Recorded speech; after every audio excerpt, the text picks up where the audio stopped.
Hello and welcome to another week, another episode. And this week, this episode, I'm going to be discussing with you something which I have extensively researched to the levels of PhD.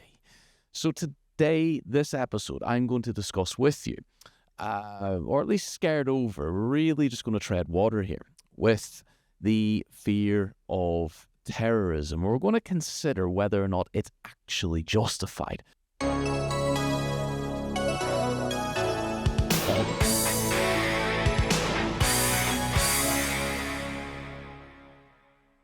So we currently experience a heightened fear of terrorism in comparison to perhaps the fear that we would have experienced in decades past. And when I say decades past, I do mean pre-2001. So in the United States, roughly, give or take, depends on the general time that you're looking at surveys and statistics and what have you, because these things, they do fluctuate. But give or take, on average, about 1/3 of the population grapples with the fear of falling victim to a terrorist attack. In Europe, terrorism consistently ranks amongst the top worries for citizens across major European nations. And nearly rightfully so, I suppose. It was held to be the top concern, particularly in the United Kingdom and countries like France and Germany and whatnot. It was a top concern in 2016, 2017, given inspiration to the PhD research that I then inevitably carried out. Although people may not be in a state of terror, not to the extent that we've seen in other countries in the Middle East, they are nevertheless anxious about falling victim, which has led to altered behaviours. So many individuals believe that life has fundamentally changed since the 9/11 attacks, and I would be in that camp. I think that there is a before and there is an after. So let's consider our fear of terrorism and try to consider why this fear is so prevalent, and to consider some of the ramifications of that fear. So, let's make the general assumption. I'm going to be able to, I think, make a founded and a justifiable assumption that we've all seen terrorism in the news. We've all seen terrorism and terrorist threats being spoken about by politicians, probably through the news. Some of you may well have even experienced terrorism, having grown up in Northern Ireland during at least a significant era of the Troubles there. And I have to say, I was never directly impacted by terrorism per se in terms of, the most extreme end. However, growing up in Northern Ireland, you are exposed to a different way of living perhaps than what the rest of the United Kingdom was accustomed to at that particular time. But nevertheless, we're all, in a way, nearly, in some ways, qualified to discuss terrorism, at least to an extent, because we have had exposure to it, perhaps on the minute chance, individually exposed as, one person having been fallen victim to terrorism, or maybe even caught up in the planning of terrorism, for example. Radicalization, of course, has been rife in the internet era, but nevertheless, we've all got some level of exposure, particularly over the last maybe 10 to 15 years, when Islamist extremism has had a notable impact on social relations across the globe. So to some extent, we are in a way kind of qualified, maybe some more than others, but nevertheless, we all have this image of terrorism whenever we just say that word, terrorism. We all have our own individual depictions of that. And like I said, it spurred my motivation for what was to be then years of PhD research. And the position that I took when conducting such research was to argue that despite the gravity of a successful terrorist attack, the threat of terrorism in Western nations is minute. It is. It's generally quite tiny.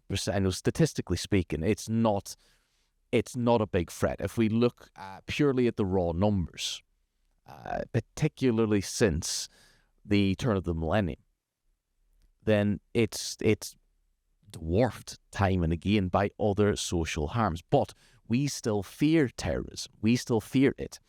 And more importantly, we react disproportionately to the false perception that terrorism is just around the corner. Now, let's acknowledge the facts that there are security measures in place, both legally and practically. There are, the police, MI5, GCHQ, all these other institutions who are working undercover, working behind the scenes, and they foil quite a number of attacks that never make it to the news. You wouldn't really even know about. You can barely get to know onto the secrecy of such information. You can barely get to recognize them or identify them, even if you are actively looking for them. So it is quite difficult to see from a security perspective, from operatives who would know much, much more. It is very difficult to see the true scale of threat, I suppose, from the luxury of me being in an academic chair. But from what we can see, terrorism and its successful terrorist attacks, we can see from raw statistics, they are quite minute. And with the exception of one or two, Manchester in 2017 taken out of the equation, they're all quite low scale. They're all quite remedial, nearly, in terms of the modus operandi. So we have, nevertheless, this perception that terrorism is just around the corner, and we react disproportionately to this false perception. So look, don't get me wrong. Like I've said, people die. Now, of course, we need to recognise that people can be severely harmed, fatally or otherwise, and there can at times as well be great destruction to property and to the environment as a result of successful terrorist attacks. So there is a genuine threat of terrorism. There is a threat there. But again, it depends. It has been and appears to be relatively low, especially when we draw comparatives to other nations who have been inflicted more severely. And it's not just my opinion that, like I've said before, it is statistics and the attacks themselves that show us this.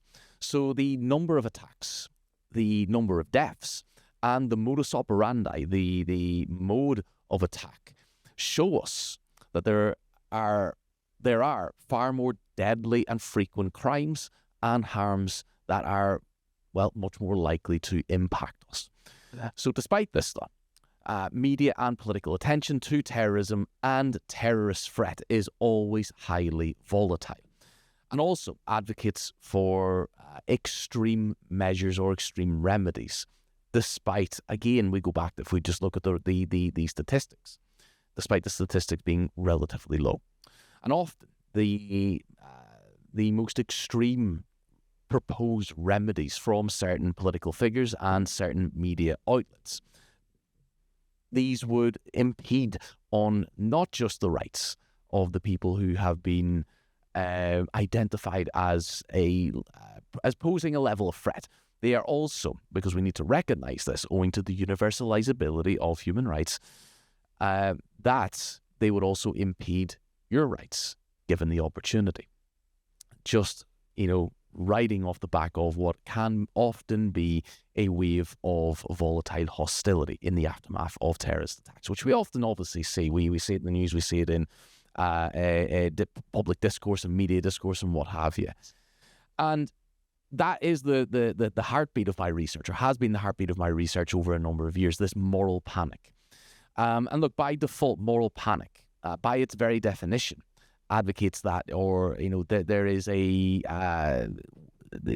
a social phenomenon that comes to be perceived as threatening to society, or at least a significant part of society, and that our reaction to that perceived threat is disproportionate, because the threat may well be in existence, like terrorism.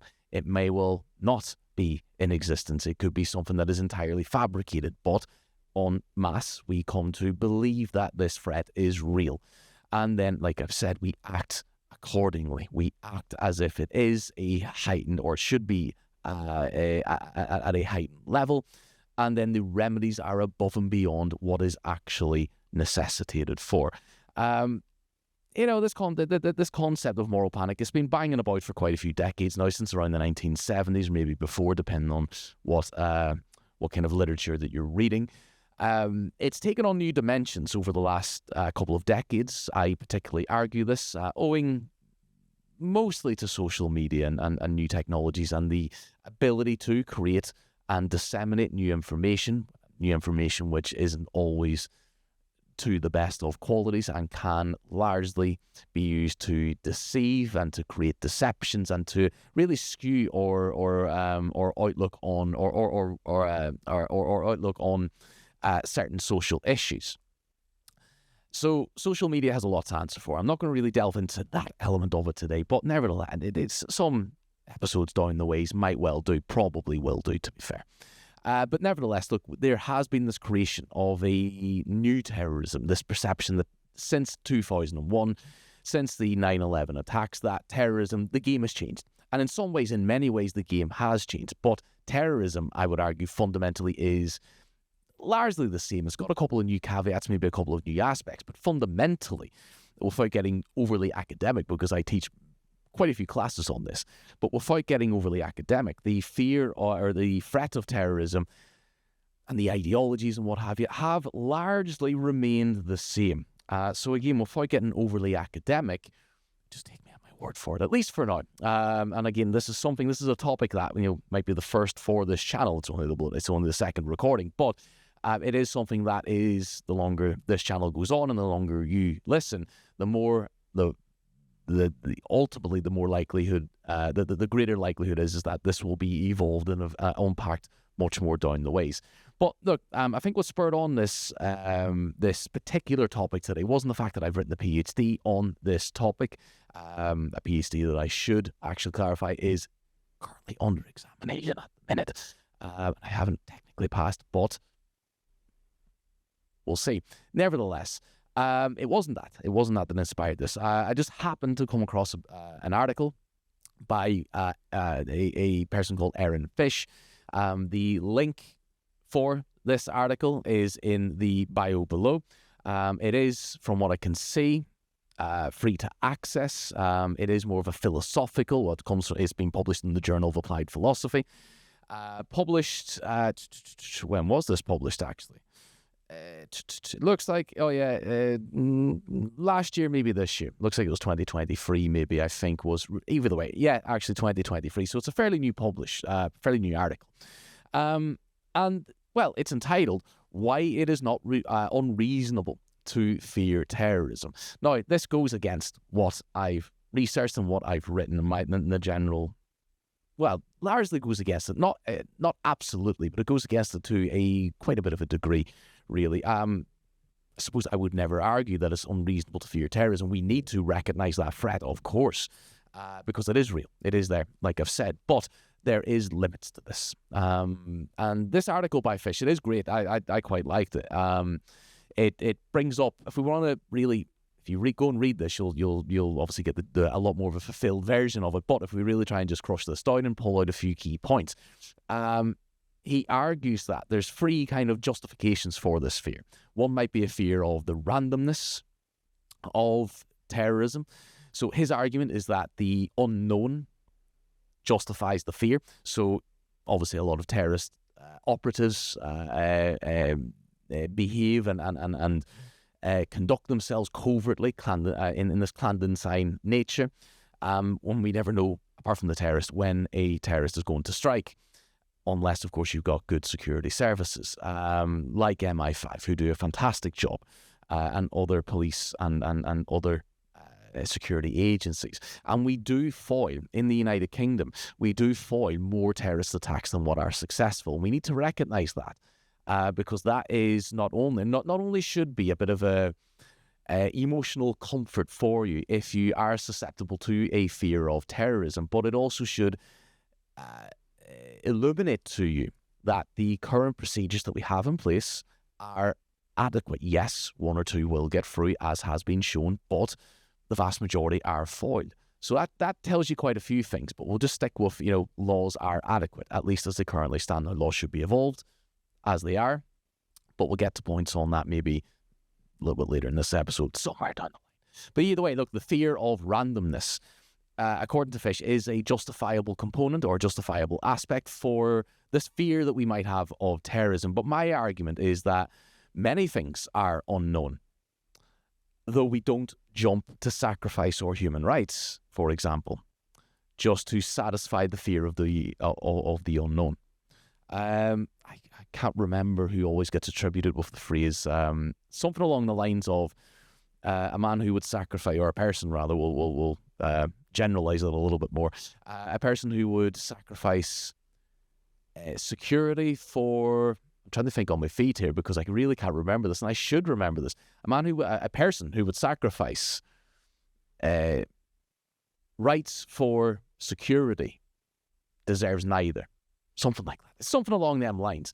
And, fear of the randomness. Well, we can't predict things in life, either as individuals or collectively, as a country, as a community.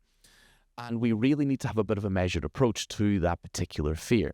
And if we're going to apply it to one particular source of harm, then where do we draw the line on that? So, look, there's a lot of questions that could go around that, but I'll just consider maybe the second of Fish's great justifications for fear of terrorism, which is the fear of preventable atrocities. So his argument here is that other harms are natural or accidents. So when I say that there are other harms in society, which I've argued in my PhD, I point to maybe non-criminal sources of harm, like car accidents and maybe health conditions, diabetes and things like that.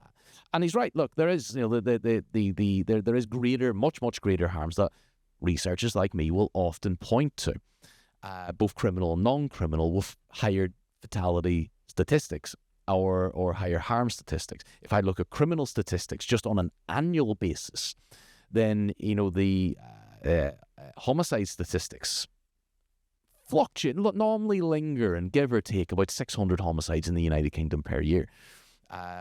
Knife crime, fetal or non-fetal, will into the thousands. So there's a lot more that is quite harmful, because terrorism's from, in the United Kingdom, from around 2000, 2001 up until about, this sort of general statistic is true of the timeline, up until about maybe 2018, 2019, the death toll from terrorism in the United Kingdom, all forms of terrorism, stood somewhere at around, trying to pull from memory, somewhere about in the 80s. So this is including the 2017 attacks, 2005, so on and so forth. In that same time frame, you were more likely to be killed by a cow. There was somewhere around the region of about 97, 98 deaths. So not to trivialize, but the likelihood of being caught up in terrorism is, again, minute. And Fish's argument here that, other preventable atrocities is, it alludes to the point that other harms are maybe either natural, as in illness maybe, or they're accidents, like, car collisions and what have you. But terrorism isn't. My argument to that, my retort to that would be that, in criminology, there's this notion of functionalism, that crime does serve some level of purpose. It allows us to consistently measure the boundaries of what works, what is right and what is wrong, what works, what doesn't, in law, in security, so on and so forth. So some level of measurable crime is actually purposeful and beneficial to the overall health of a community. And I would argue that some level of terrorist threat here could, believe it or not, fit into that bracket. Is not that we want this, of course, that idealistically that would never happen, but in reality, terrorism is and will continue to be, in my opinion, for as long as humans exist, because there will always be power struggles. There will always be those at the foot of the social ladder who want change, who want great change, who do not have any other means other than acts which we now list under terrorism. And the manageable ability, or the ability to manage the current threat to the extent that we have, allows security security forces and legislation to be tested and currently kept up with the evolving threat, but never overwhelmed. So when Fish talks about preventable atrocities and says that there are other harms, these natural harms and accidents, and terrorism isn't, my argument is, look, well, fine, okay, but there is a functional aspect to terrorism. His third theme from his article, the fear of societal insecurity. So his argument is that it is reasonable to fear terrorism because of it incites great insecurity in communities. And my argument then is actually that I agree. For a lot of reasons, social disorganization has a big impact on communities, and this is when changes in communities happen, relatively speaking, at such a quick pace that community cohesion is unable to flourish. That community spirit is unable to build. Terrorism, it does create animosity within communities as well, and that is because it is one of the aims of terrorism to sort of divide and rule, so to speak. It is a tactic that we need to recognize that we often forget. So it's pretty much argued by Fish in his article, which I do suggest that you go and read, that for philosophers way back when, like Thomas Hobbes, a nation state, a government, its primary purpose is to provide and prevent things that individuals cannot. So in this shared society that we are all born into, we pool our personal sovereignty and hand over our private liberty, or at least chunks of it, to our governmental state that can do things then that are collectively or within our collective interest. So Fish he keeps referring to Hobbes and his view that the role of an authority, like our government, for example, is security and keeping us safe from threats and from death and from harm. But on the flip side, though, the state cannot prevent medical threats or prevent car crashes. So, there are measures that our government can take. There are some things that we realistically should not be able to expect them to completely eradicate. This is, again, still Fish's argument, but things like terrorism is within the state's control. And I would still argue that, yes, to an extent, all of those things are within the state's control to be able to mitigate. Not all of them, but some of them. Terrorism is definitely one of those where, Fish might argue, he puts across this argument like terrorism can be cured or solved. And that's just not the case. It's idealistic to think that. It's fanatical to think that. So I think he overlooks the inability for security forces and the government to be able to stand on the neck of terrorism indefinitely. That should not be an expectation. And instead, we should move to a more functionalist approach that recognize that terrorism is always going to be a threat, but learn, as we have done, to successfully mitigate that threat as much as we possibly can. So look, nevertheless, my research finds and has found that our responses are far in excess to the threat, to the reality of the threat. Two dimensions really. Our responses, which we have actually ushered in, particularly since 2001, they have been in excess to the threat that terrorism actually poses, and our support for remedies that would be ever more in excess to the threat. These have gained quite a following as well. For example, people have been long advocating for the return of the death penalty. We're seeing with Rwanda that really crappy deal that's been going through the Commons and the House of Lords the last few weeks and has just got royal assent, even though it's not going to work. Either way, people supporting mass deportations, mass surveillance, the increasing of policing with excessive force, people even advocating for military intervention, both domestically and abroad. And I found all this in my research, people with great support for this in the media, in politics, and us at grassroots level. And all of this, if it were, well, some of it has, and if it all were to be implemented tomorrow without scrutiny, and to the maximum that I've seen people support and cry out for, it would be a mad circumvention of not just the human rights of the people on the other end, because again, we need to remember that we're all under the same legal umbrella when it comes to human rights, that it would also have the ability to impact ours. And again, that is something in the midst of fear that goes by the wayside.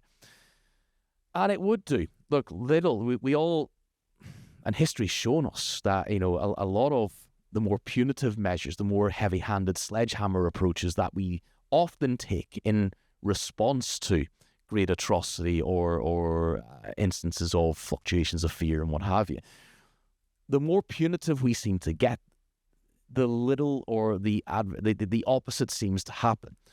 For example, decades ago, whenever we decided to be more punitive with common criminality in the United Kingdom and in the United States, we actually saw crime statistics gradually still increase. That punitive approach really didn't have much of an impact.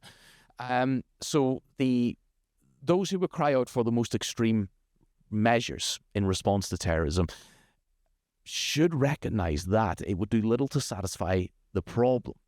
And this is because the problem is overstated.